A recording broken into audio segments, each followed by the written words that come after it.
Sa patuloy na pagpapalakas ng ugnayan ng Pilipinas at Malaysia, muling naimbitahan ng Malaysia ang Pilipinas na makilahok sa pinakamalaking halal trade fair sa buong mundo.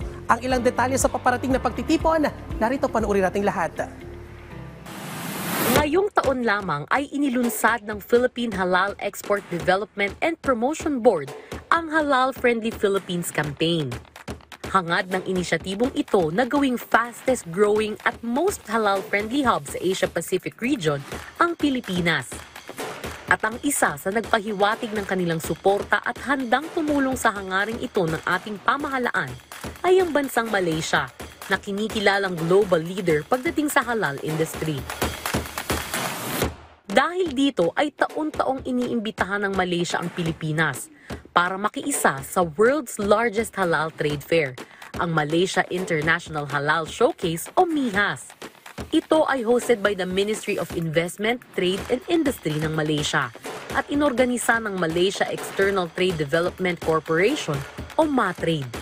At ngayong taon ay inimbitahan nilang muli ang Pilipinas kasama na rin ang nasa mahigit 500 international buyers, mapa-physical man o virtual, upang kanilang makilala ang mga high-quality at reliable Malaysian companies pagdating sa industriya ng halal. Ito ay nakatakdang maganap mula September 17 hanggang September 20 sa Malaysia International Trade and Exhibition Center. Ang MIHAS ay magsushowcase ng mahigit 1,500 booths with representation mula sa 40 bansa covering various sectors. Kabilang na ang food and beverages, cosmetics and personal care, fashion and lifestyle, travel and logistics, pati na rin ang Islamic finance.